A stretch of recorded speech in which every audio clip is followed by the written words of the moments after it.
You're listening to Excellence Above Talent, a podcast where we have the hard conversations about the lives of men and what leads us to achieve greatness and suffer defeat. Hear from other men's journeys as well, as we all learn and grow together to become inspirations to ourselves and those around us. And now your host, Aaron Thomas.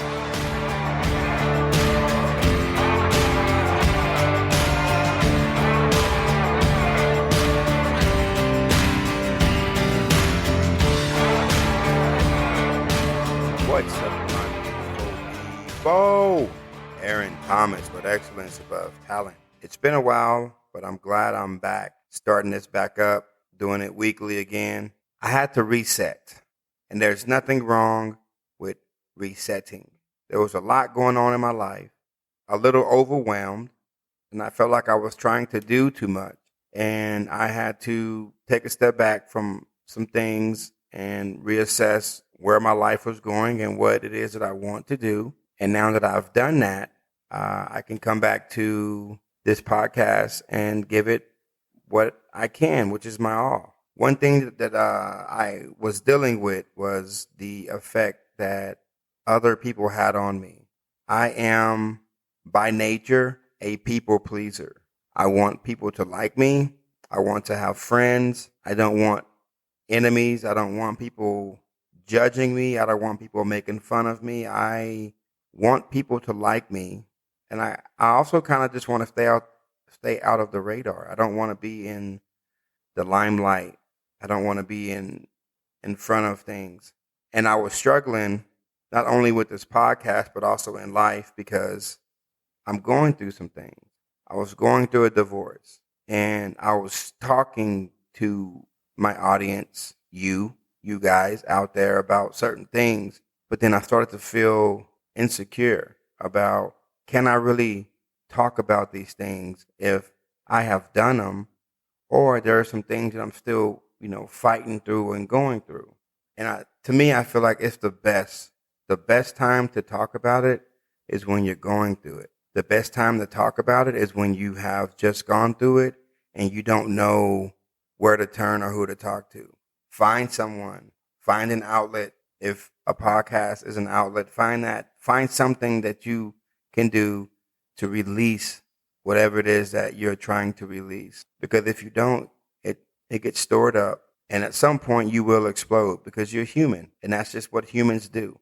So I didn't explode because in this process of taking a break, I really focused on my relationship with God. I focused on myself. I tried to call out all the excuses I was making in my life as to where my life is. And I started looking at where my life is going. A lot of times you don't like where your life is at. But instead of sitting in that pocket or in that place, complaining and crying and moaning and groaning and trying to blame someone for why you're there, start looking at where you're going. Start looking at what you're doing in order to get to where you're going. So working out, eating right, volunteering more, reading my Bible, trying to create an atmosphere around me where it's positive and productive and it's not cruel or competitive or, judgmental and jealousy and all that crap. So I'm able to, and I'm still learning to take myself out of situations that are not conducive to my growth. So I felt some type of way because I was going back to my old ways of people pleasing, being afraid to be who I am because people around me might not like the energy that I bring into the room. So I shrink and I cower and I hide behind this half of a person, which is me, in order to fit in order to not be called out. Well, I'm here to tell you and anyone else that wants to be judgmental, that wants to call me out, waste your energy and keep wasting your energy because I'm on a mission and it's not even about me. People are going to try to make it about me, but it's not even about me. This next generation of young boys needs to hear what it takes to be a real man, what it takes to be a high value man. I am in the process of learning what that is, but I can help and take some of these young boys along on this journey. Hell, even some men on this journey, because there are still some men who act like little boys.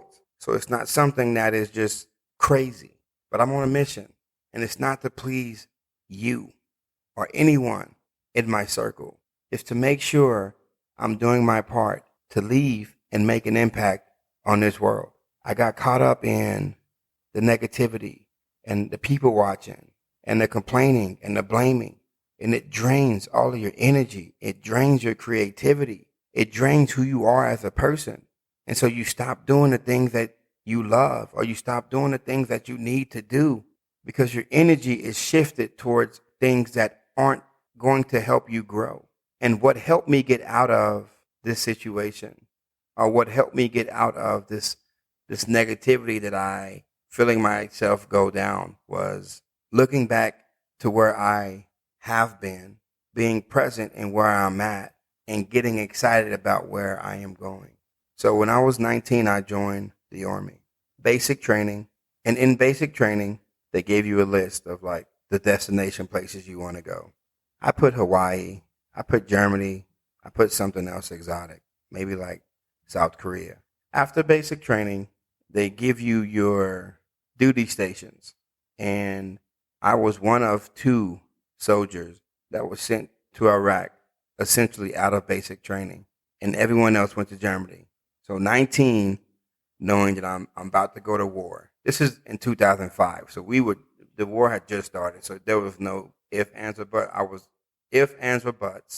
I was going to war. And I also had a combat MOS, which was 19 Delta, Cavalry Scout. So light infantry was my job. I got sent to Fort Hood for a couple of months, maybe a month and a half. And then they shipped me off with my unit, Bravo Troop 110 Cav, ready and forward. Hoorah. They sent us to Al Hilla. We stayed in Kuwait for a week, getting prepared, getting ready. Backtrack. My platoon sergeant, I guess, felt so bad for me that on the plane ride to Iraq, he gave up his seat in first class, and he went and sat with his platoon. And I was in first class, like, hell, this is pretty good. Seat back, watching the movie, hanging with the captains and stuff, not knowing what I was going to get myself into. He knew. That's why he was like, Pope, I'm going to let him live for a little bit. Let him feel good about himself before he really gets put into essentially hell on earth. All right, so we go to Kuwait. We stay there for about a week and a half. And then we drive to Al Hilla. Mind you, I barely started driving maybe 6 months before I joined the Army. And now I'm in a big-ass Humvee flying down the road at night trying to get to our destination. The first night we get to our destination, we're asleep. And one of the sergeants walk in our room, wakes us up, says, "Get up, get your ass out here. Y'all want to hear what war sounds like? Come hear what war sounds like." And in my head, I'm like, I don't want to hear anything. I want to sleep. We walk outside, and there's gunfire and bombs going off all over the place. This is the first night. And in my head, I'm like, yeah, I'm probably not going to make it out. Like, I'm pretty sure I'm going to die here. That was just my first initial, thought. Like, if these dudes are at our gate firing and shooting at us, like, they don't give a damn about their life. And we just got here. So Al Hilla was not crazy. It was a chill place. I'm lying. It's not chill when you're at war. But the place we went to next was like crazy. So Al Hilla, compared to Baghdad or Fallujah, wasn't too bad. People still died, and people still got hurt, and people still got blown up. But it wasn't at the rate. It was a few people, which still sucks. Like, I'm not saying it doesn't. It still sucked. And then 6 months later, we went to Baghdad. And that's kind of whenever the poop hit the fan. Like, these dudes were putting IEDs outside the gate. Like, they just didn't care about anything. And I'm telling you this because this is what I realize I've been through. So why am I going to allow people and circumstances and things that I cannot control affect me in a negative way, right? So I'm trying to put it together. So in Baghdad, crazy. We went out on missions damn near every day. I have never seen or heard men screaming and crying, begging for their lives, getting blown up, getting shot, dying. You can never be prepared for anything like that. Like never. And I was 19 going on 20. Never been out of Odessa. Never been on a plane. Never really traveled. Never really seen what life could really do to a person. And they can't ever prep you into getting into that mindset until you see it for yourself. And when you see it for yourself, you have a choice of just wanting to give up and saying, forget it, pushing it in the back of your head and like, hey, this is just what we're here. Nothing I can do about it. And I think a lot of soldiers, that's the route that we went. We pushed it behind our heads and was like, hey, this is what it is. Like we signed up for it. This is war. But again, you never can be mentally prepared for the scream. Hearing a grown man scream in sheer terror because he knows he's going to die or he could potentially die. Hearing grown men moan from a gunshot wound, seeing blood, seeing Humvees getting flipped 10 feet in the air, upside down, being shot at by your own platoon, almost getting blown up, feeling the blast of a IED while driving, blacking out, waking up, seeing stars, but you're doing what you were trained to do, which is get out of the kill zone. Foot on the gas, trying to get 100 meters out, and then we gotta go try to find that dude that just tried to blow us up. At 1920, I experienced it. I experienced what life could be if humans are allowed to their own vices without rules or regulations. I've seen evil. I have felt evil, and I wasn't ready for it. Again, 19 and 20. I was able to come back, and you better believe I was all about Jesus over there. God blessed me to get back. If you bless me to get back, I'm going to serve you. And then he blessed me to get back, and I was like, all right, I'm out. I appreciate you. That's another story for another day. So I was thinking about that while in this funk in my life. And I'm looking around, and I'm grateful. I'm not at war. People aren't trying to blow me up or shoot me or capture me so they can torture me and cut my head off. I'm at war mentally with myself, but I'm not at war. And that's something to be thankful for and grateful for. And it's also something to take into effect.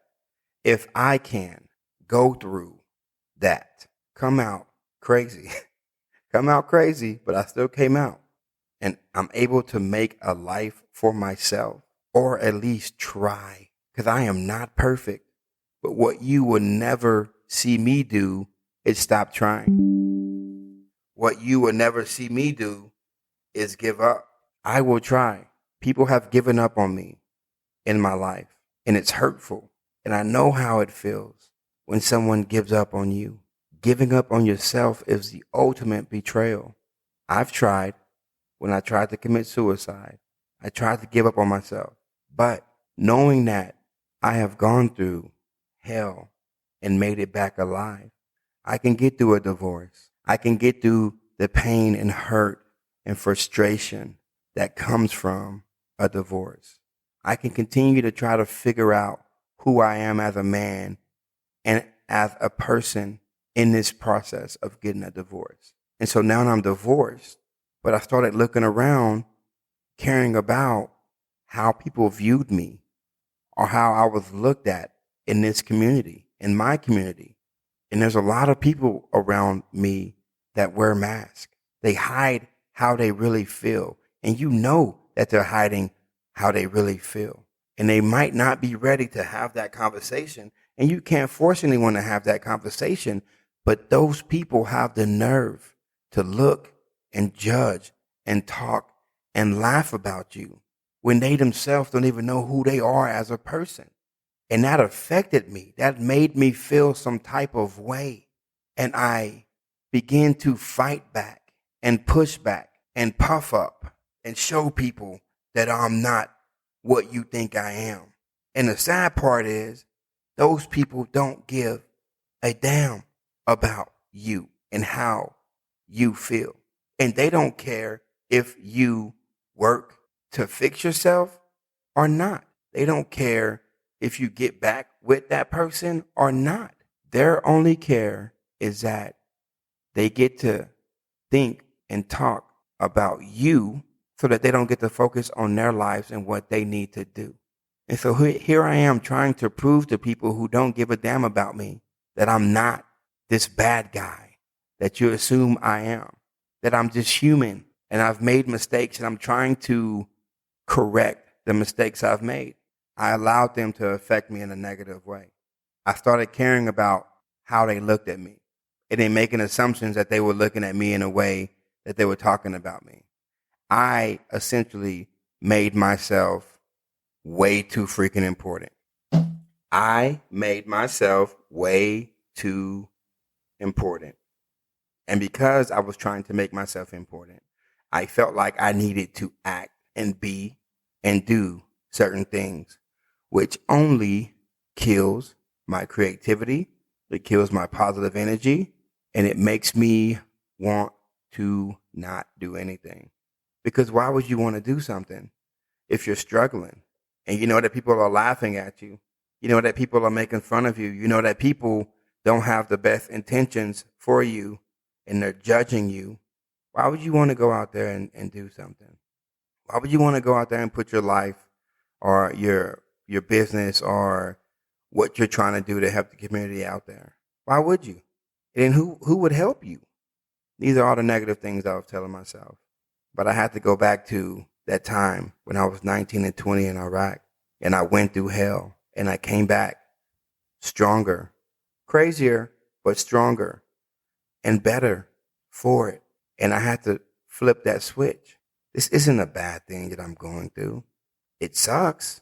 I wouldn't want to put it on anyone that I love or don't even love. I just wouldn't want to put this on anybody, the sting and the pain of divorce. But it's not the end of my life.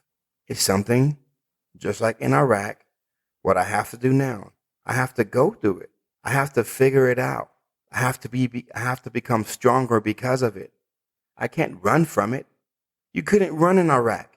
Well, if you did, we all saw you. And if we all saw you, we knew what you were about. And that's not what we want as men. We didn't want to run. I mean, we did, but the men around us wasn't running. They were fighting. So we just knew, man, you know what? If they're willing to fight and die for me, I'm going to stay here and fight and die for them. And what I essentially did was I flipped it. I'm going to stay here, fight and die for myself. Because there's not anyone else in this world that's going to do it but me. And so I stopped caring. I really did. I really do. Like, I still have insecurities. I still have oh man, but then I also snap out of it. Hey bro, you're not that important. Ain't nobody thinking about you like that. They got their own lives to live. You're simply not that important. And you're trying to make yourself important. You're trying to put yourself in people's lives.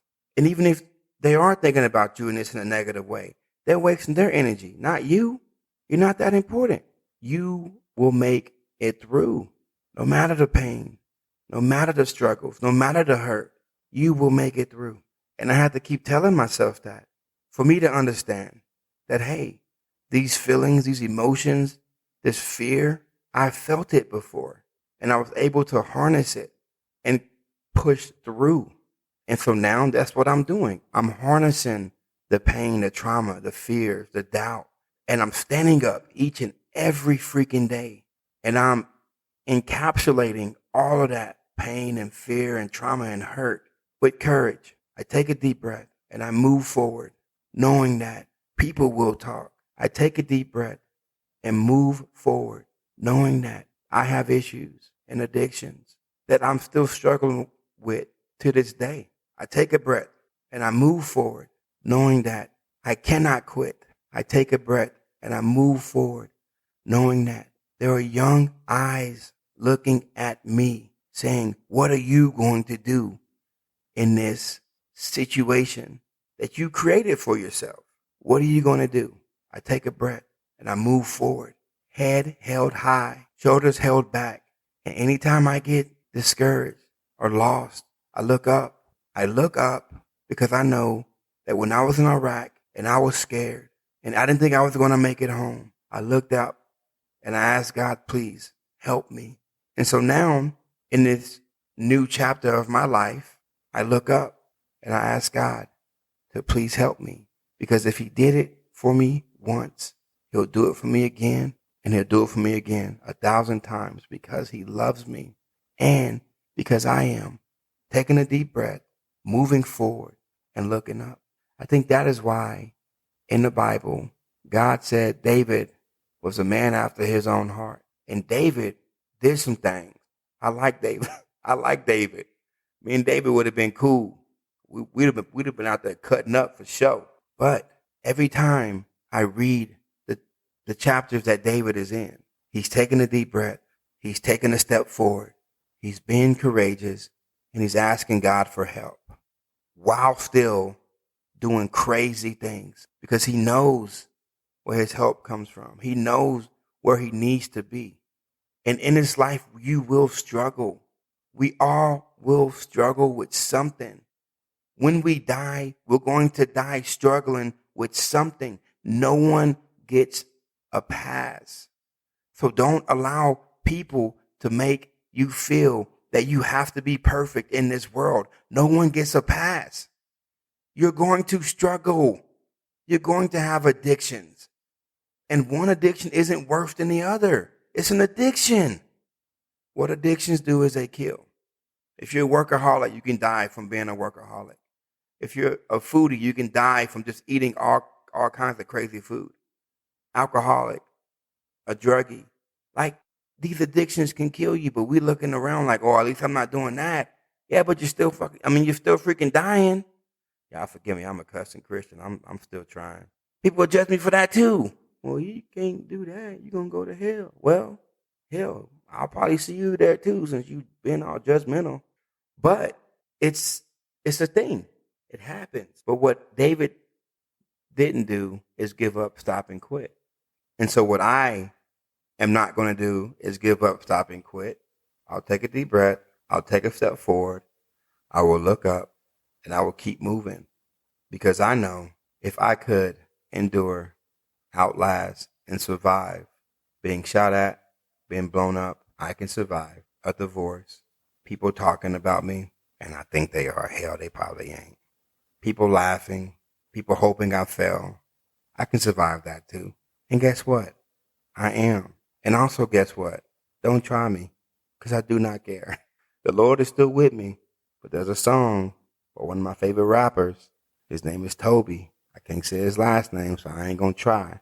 But what he said was, try Jesus, not me, because I'll throw these hands physically and also mentally. Try Jesus. He's good for it. So if anyone hasn't told you today they love you, let me be the first to say I love you. You're awesome. You're amazing. You deserve the best that this world has to offer. Do not give up. Do not quit. The world does not get easier, but you will get stronger. Y'all have a fantastic weekend. Go out there and do something different this weekend that you don't normally do. And I guarantee you, your body, your mind, your spirit will thank you for it. Y'all have a blessed weekend. Bye-bye. Thank you for listening. Be sure to subscribe to the podcast so you never miss an episode.